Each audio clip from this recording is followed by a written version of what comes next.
Children Galore, and the Dynamiters.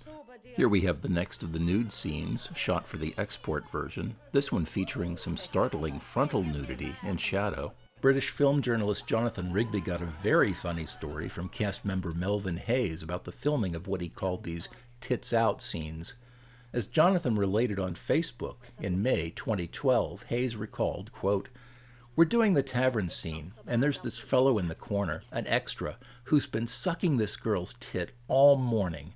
So when we break for lunch, he goes up to the first AD and says, 'I'll need another 10 quid for that.' The first says, 'You what?' 'I'll need another tenner,' says the fellow. 'I've been kissing that girl's breast for hours. That wasn't in the contract. That's special business, that is.' And the first replies, 'Fuck off! You'd have to pay that much in London for what you've been getting.'" End quote. What this continental version gives us is not just exploitation, but access to an aspect of life in this period that was freer of convention and moral restraint, where the men of 1827 could go to escape their troubles or to receive what was called a gentleman's education in the ways of the world. That's anatomy, isn't it? Yes, but not quite as it's studied at the... Chris has been rescued from a mugging, but his comely savior turns out to be a different breed of spider in this ale-soaked web. The character of Mary Patterson is going to be somewhat changed by her meeting with Chris, but at this point, she's only seeing him as another opportunity to spread her legs for hard cash. Notice how when Chris confirms that his attackers failed to make off with his purse, Mary redoubles her efforts to keep him there, asking, "Don't you like me?" I'd better go. Don't you like me? Yes, I do. Stay a wee while. No, Billy Whitlaw's performance here is so craven and so choreographed. Look at the way she clings to the wall behind her and the muscularity of her embrace when Chris finally succumbs to her charms.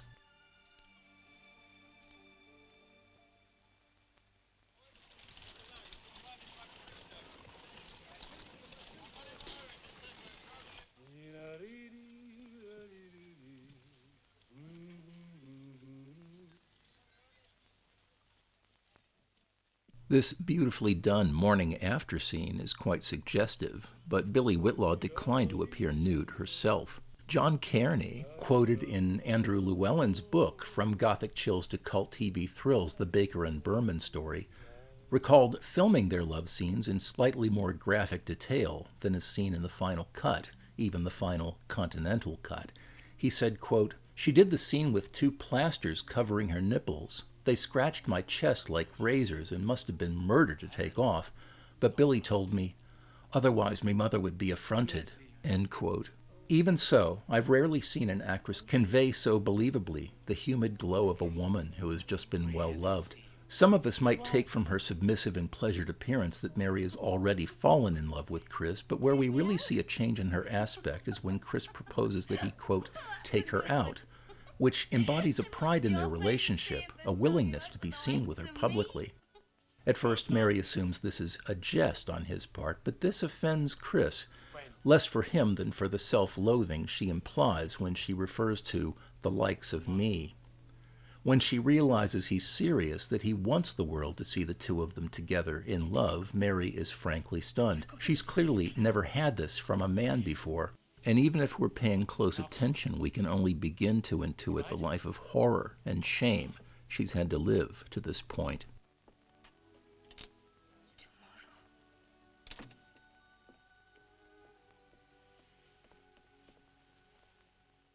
One of the ways in which John Gilling makes this film so memorable is in heavily peopled dolly shots such as this.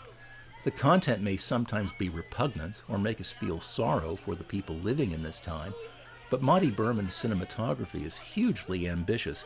Think for a moment of how locked down the camera usually is in Terence Fisher's Hammer films. In the background here, we get our first look at Daft Jamie, the pivotal character played by Melvin Hayes. If he looks familiar to you, it's likely because he played the young Baron Frankenstein in Hammer's The Curse of Frankenstein, owing to his remarkable resemblance to Peter Cushing. There's one thing you gotta learn. It's a hard life for an Egypt.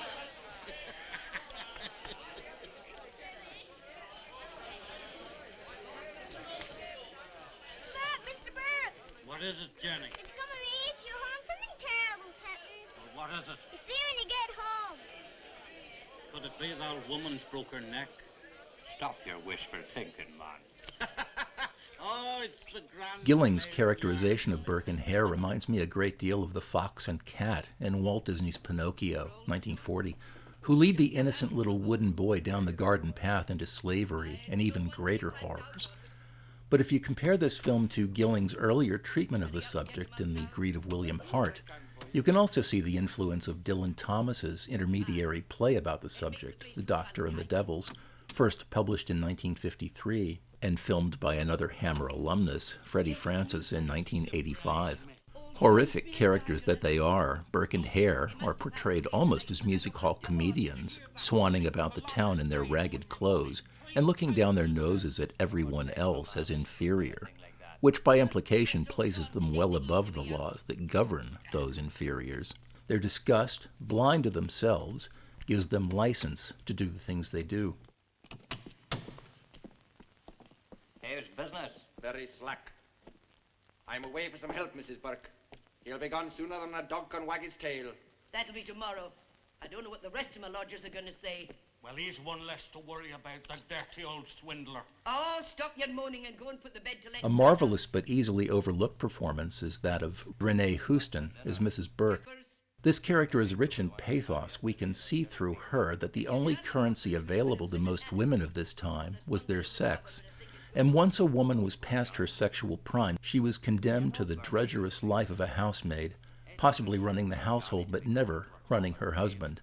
Burke himself obviously pays her no mind whatever, and for whatever reason is more drawn to the company of Hare than that of his own wife. As the story goes on, we will see even this victim of her times deteriorate into a figure of horror, acting as an accomplice and even a director of Burke and Hare's crimes as a means of perpetuating her own survival. And yet there is also humor in her portrayal, as when she tells the undertaker that the coffin in the middle of the floor makes her hovel look untidy. We could get 6 guineas for him up at the doctor's place and that'd wipe out the debt. Aye, and besides giving him his rightful chance of salvation. It's a great pleasure to be doing someone a kind service. If only he knew how happy he would be. And he got a mean old face. No wonder he died owing me money. At this point, Burke and Hare's storyline, set against the background of the Old Town Festival, segues into the parallel storyline of Dr. Knox as he proudly introduces his niece Martha to Edinburgh society. This high society appears to consist largely of Knox's own fellows in the local medical establishment, which gives Gilling the opportunity to explore the different tiers of professional politics. This scene closely resembles similar scenes in Hammer's The Curse of Frankenstein and its direct sequel, The Revenge of Frankenstein, in which Baron Frankenstein is shown mingling with ordinary members of his social class and dazzling, even offending them with his extraordinary theories. The same thing happens here, as Knox's vanity cannot resist the opportunity to parade his wit amongst his dullard guests. Even if we find ourselves agreeing with Knox's controversial ideas about body and soul, it cannot be lost on us that his intellectual vantage of the subject is so much higher than everyone else's that it has inculcated in him the same sense of superiority and sociopathology that is so offensive in the behavior of Burke and Hare. The soul has left the body. Of course. I was wondering why I'd never come across one in my work. Now, Robert, do you deny that the soul exists? I deny nothing. I can show you the heart, my dear Reverend. Can you show me the soul? It is there. Where? Beneath the armpit, between the eyes, deep in the abdomen. The fact that you cannot see it does not prove its non-existence. After all, you can't see a thought. No, but you try having one without a brain. This rotund fellow in the middle, Dr. Ferguson, is actor George Woodbridge, who was featured as a landlord in Hammer's Dracula, and more significantly as the janitor in The Revenge of Frankenstein, who ruins the Baron's successful creature by beating it within an inch of its life, turning it into a cannibalistic monster. Revenge of Frankenstein includes a very similar story arc to this one, in which the character played by Peter Cushing starts out in a position of privilege, looks down his nose at his local colleagues refusing to join their club, while pursuing his own experiments like a grave robber, and later finds himself without friends of influence when his fortunes become reversed. George Woodbridge also appeared in Baker and Berman's Jack the Ripper and No Place Like Homicide. He does it brilliantly.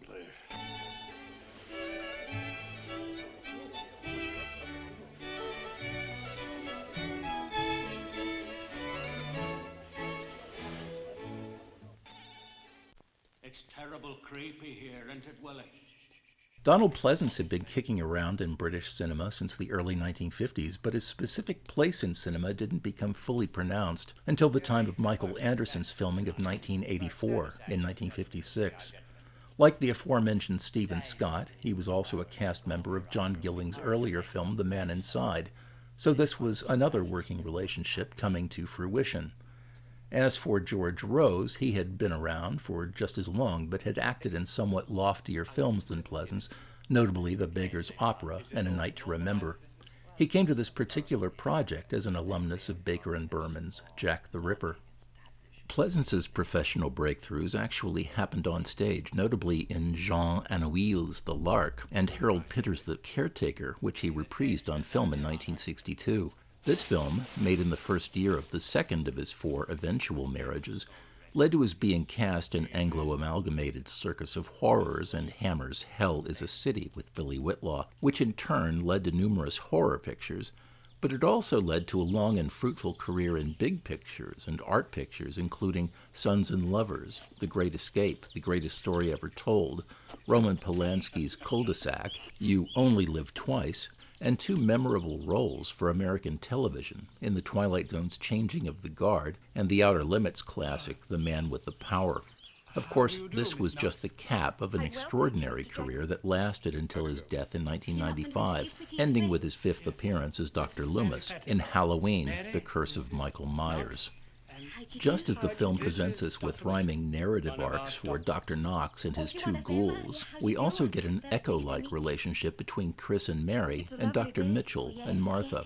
Earlier we saw Chris and Mary discussing the possibility of being seen together publicly, and this advent in their relationship is complemented by Jeffrey and Martha, who arrive at this promenade in a punt and bump into the other couple.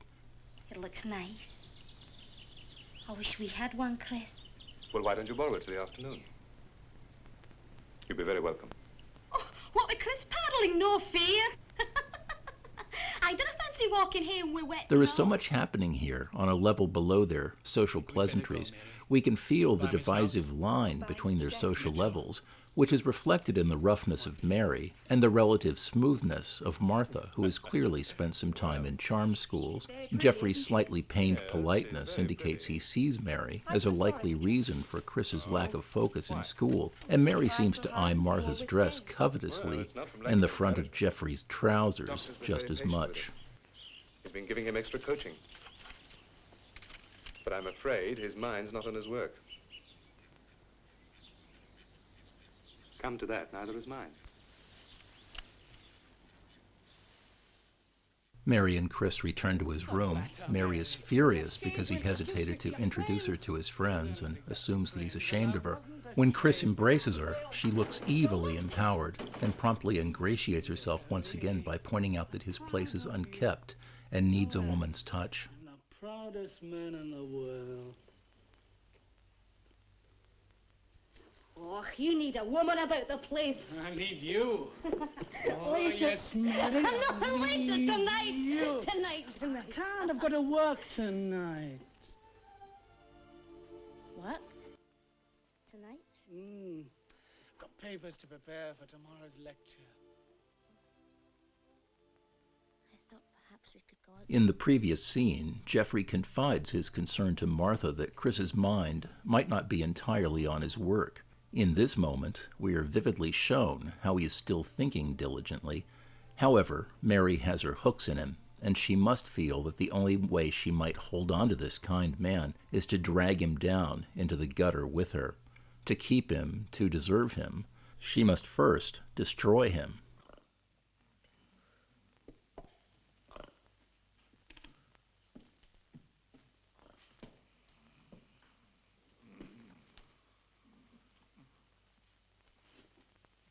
Come on, Bird. Burke, wake up, Burke. Sit up straight, man. The money's gone. It's all gone. Ain't not a farthing left. Well, what were you doing wasting half of it on the likes of her? Sure, Aggie is... In this scene, we get our first glimpse, perhaps, of how Hare manipulates Burke in much the same way Mary is manipulating Chris. Not sexually, but through a similar form of sly craftiness. Before rousing him, Hare picks Burke's pocket of his last coin and then hides it on his own person in order to convince him that they've drunk their pockets empty and therefore need to procure another body right away. And how fortunate they are that right here, in this empty tavern, is yet another woman character who has outlived her youthful bloom and thus her apparent usefulness. Why, they be doing her a favor. As Burke and Hare move in on this defenseless woman, Aggie, played by Esma Cannon, the film cuts to a town crier, oblivious to the fact that not all is well, who is appropriately followed in the very next shot by a blind man making his way through the streets. Both of these characters pass by Burke and Hare in the street, but as the film continues, we will see that both of these sidebar figures, the town crier and the blind man, will become analogous to them, the blind man representing Burke, who doesn't know he's being manipulated, and the town crier representing Hare, who will become the chief witness in his prosecution and subsequently be blinded himself. They've now dragged Aggie back to the Burke's room, where Mrs. Burke is rudely awakened. In actual fact, Mrs. Burke was named Helen McDougall and wedded to William Burke only by common law. When she jumps out of the bed and starts in on her husband, demanding an account of his activities, the film cuts in for a close-up showing Renee Houston with awful twists of curling fabric scattered throughout her hair, making her the spit and image of a looming Medusa. Helen, go outside and keep watch. What for? Do as Willie says, woman. Another standout female performance, quite a tragic one, is that of Aggie, a drunken old woman, as I told you, played by Esma Cannon, an Australian actress who was only 54 at the time of filming. Another of Baker and Berman's repertory players, she too also appeared in Jack the Ripper and No Place Like Homicide, but her involvement with them extended back to The Steel Key in 1953, directed by Robert Baker and written by John Gilling. What do you have to say? What? No, Aggie, you're not thinking our intentions are dishonorable. As I said earlier, they'd be practically doing her a favor. At least that would be their rationale. You're a couple of kind-hearted boys. There's no many as kind to the old folk these days. No. Oh, I'm awful sleepy. Throughout the film, we will see each man taking advantage of the other, both of them having weaknesses that only the other knows how to exploit. In this case, Hare coerces Burke into committing the murder of Aggie, using the nose and mouth pinching technique that has come to be known as burking. Making the scene even more hideous, Burke dances around the struggle, doing an impression of the murder clutch. Horrible because it burlesques a murderous assault, but still more awful because it holds up a mirror of sorts to the murder victim, much like the mirror attached to Karl Heinz Boehm's murder camera in Michael Powell's Peeping Tom, which was made around this same time. Esma Cannon began acting on stage and screen in 1936, her early films including Michael Powell's The Spy in Black and A Canterbury Tale. She appeared in some other notable pictures like Joseph Losey's The Sleeping Tiger in 1954, Fall Guest's Espresso Bongo, 1959, and several Carry On films. In one of these, Carry On Cruising, 1962, she plays another drunken scene, but for comedy. She died in 1972. Making the murder we've just witnessed all the more appalling is the revelation that all the time we've been watching, there's been a rat loose in this room, watching too. Confronted with the rodent, Hare becomes paralyzed with fear, and Burke sadistically seizes the opportunity for an upper hand with his manipulator.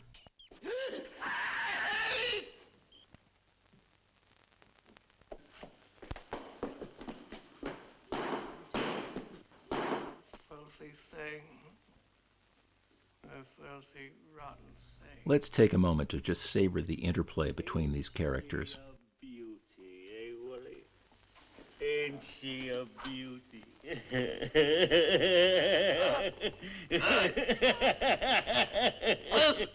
6, 7, 8. You say you found her dead drunk in the street. But fresh as a herring, Your Honor. And already pickled, as you might say. I prefer the subjects to be pickled externally. This one is liable to explode.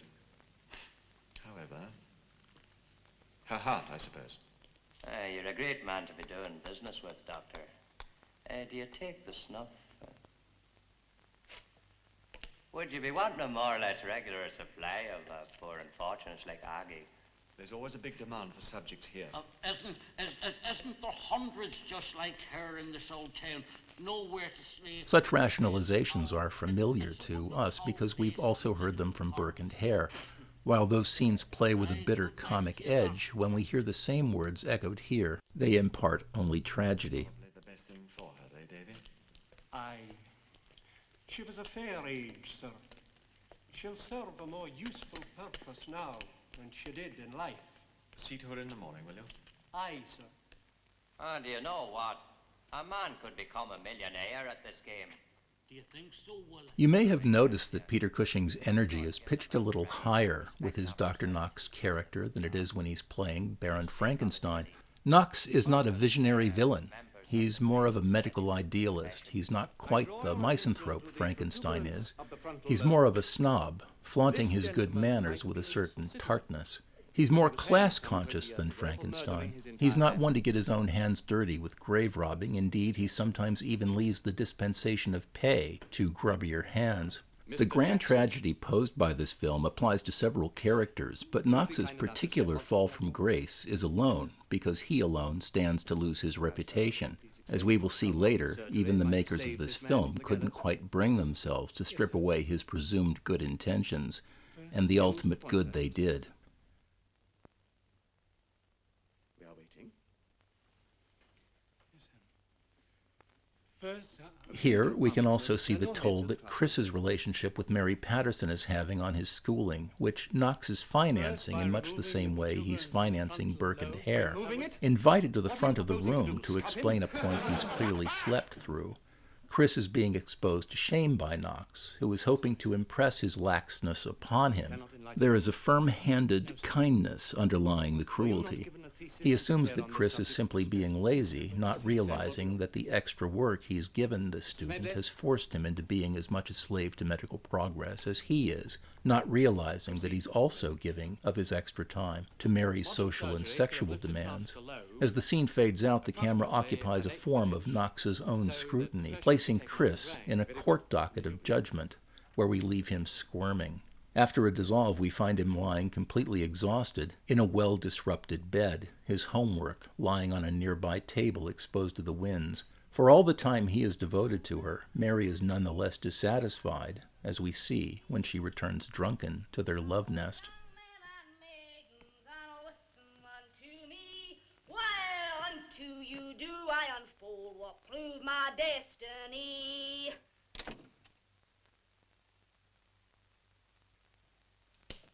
What you looking at me like that for?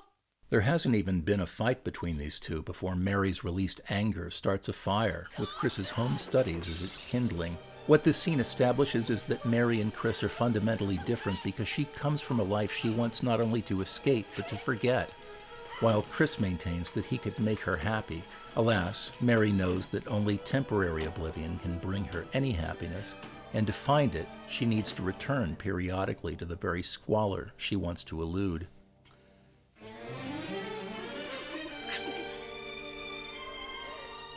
Mary. It's all right. Oh, you must hate me.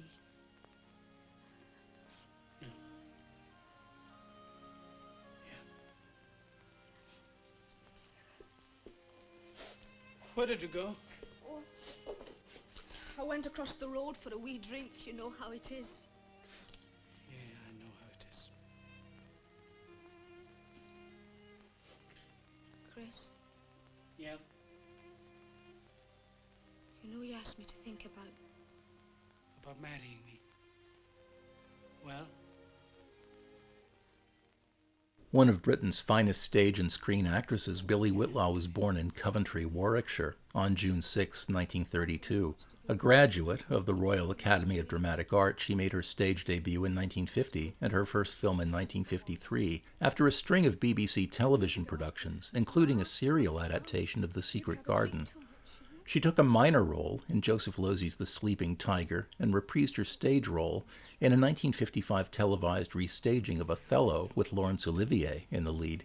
This film was probably her first foregrounded role in films, and it brought her a great deal of attention, getting her cast immediately in Hammer's drama Hell is a City, directed by Val Guest, which won her a BAFTA Award nomination for Best Newcomer in 1960, and also the lead in Rudolph Cartier's 1963 BBC production of Anna Christie. The stage and television remained her principal working places, and she made a great impression with a similarly bawdy character in the Dan Curtis production of The Strange Case of Dr. Jekyll and Mr. Hyde, 1968, opposite Jack Palance, and a role as Haley Mills' mother in Twisted Nerve, 1969, which won her the BAFTA Film Award for Best Supporting Actress. Aristocrat you are, Willie. That's the finest whiskey I ever seen in my life.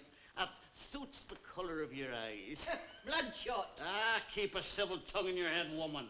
Moments after reprimanding her abusive husband over his earnings, asking, "Is there nothing in it for me?" Mrs. Burke seizes the opportunity to ensnare this man, Old Angus, played by Beckett Bould, who's looking for lodgings. It's time to provide some background information about this picture. The Flesh and the Fiends was produced by Monty Berman and Robert S. Baker, who are probably best known today as a partnership for producing the ITV series The Saint, starring Roger Moore. Horror connoisseurs remember them particularly for a quartet of uncommonly adult horror pictures produced on the cusp of the 1960s, Blood of the Vampire and The Crawling Eye, both 1958, Jack the Ripper, 1959, The Flesh and the Fiends, 1960, The Hellfire Club, 1961, and the horror comedy No Place Like Homicide, also 1961. Their production partnership was unusual in that it encompassed not only producing, but also writing, photographing, and even co-directing the majority of their films, which gave them an almost instantly identifiable look and atmosphere. They made period Gothics, but they were also grisly and somewhat lascivious in ways that were ramped up to actual nude inserts included in their Continental editions. Baker and Berman actually began producing pictures together a full decade before they struck these identifying titles, incorporating their union as Tempian films, beginning with the 1948 Terry Thomas vehicle, Date with a Dream.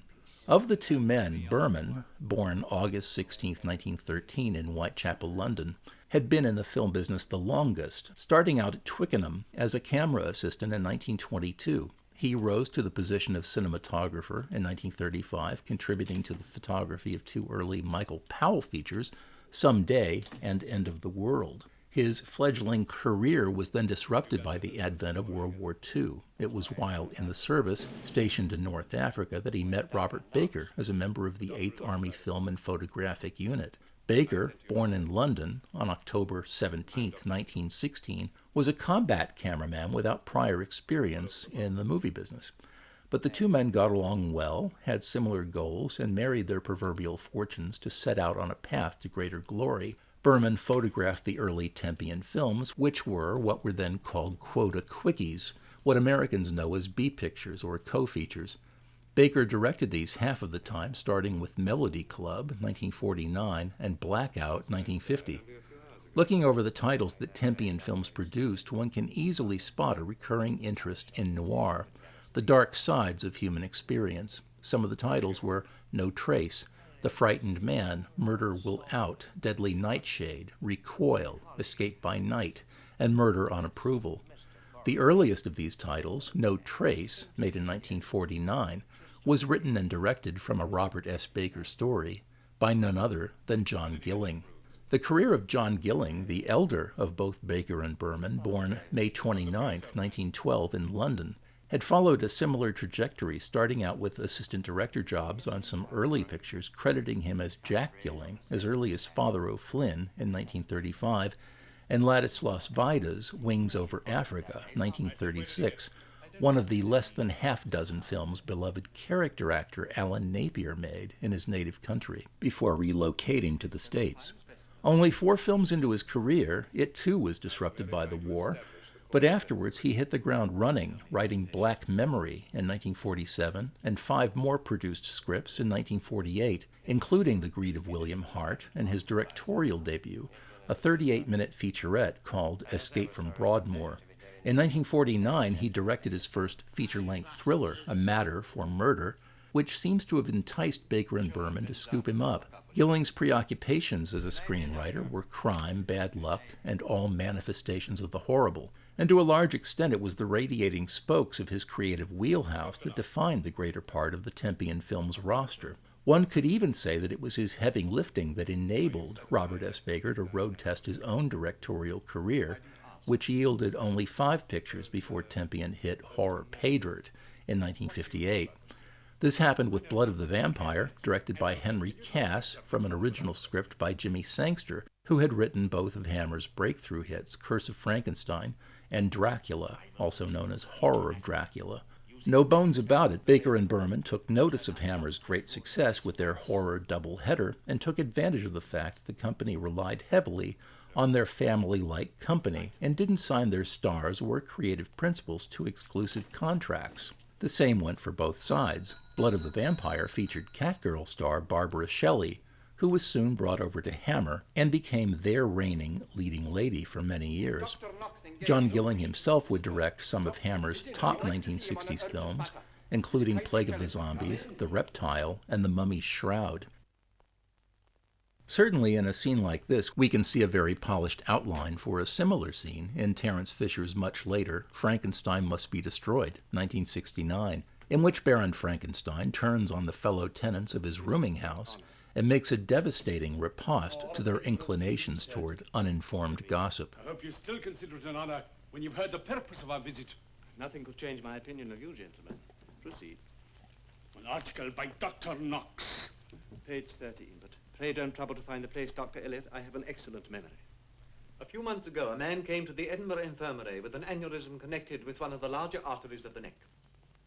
Notwithstanding its obvious characteristics, even to the merest beginner, that it was an aneurysm, a certain distinguished... Isn't that little puff on his eyeglasses perfect?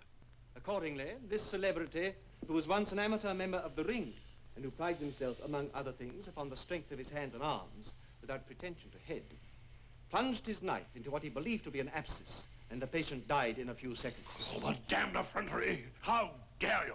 Dare? Is that a challenge? Why didn't you name the surgeon? Were you frightened of a lawsuit? Since we all know your name and your reputation. You heard that, You gentlemen? surprise me, Dr. Ferguson. I would prefer to remain anonymous. I intend to sue you to the last penny in your possession. A most laudable enterprise.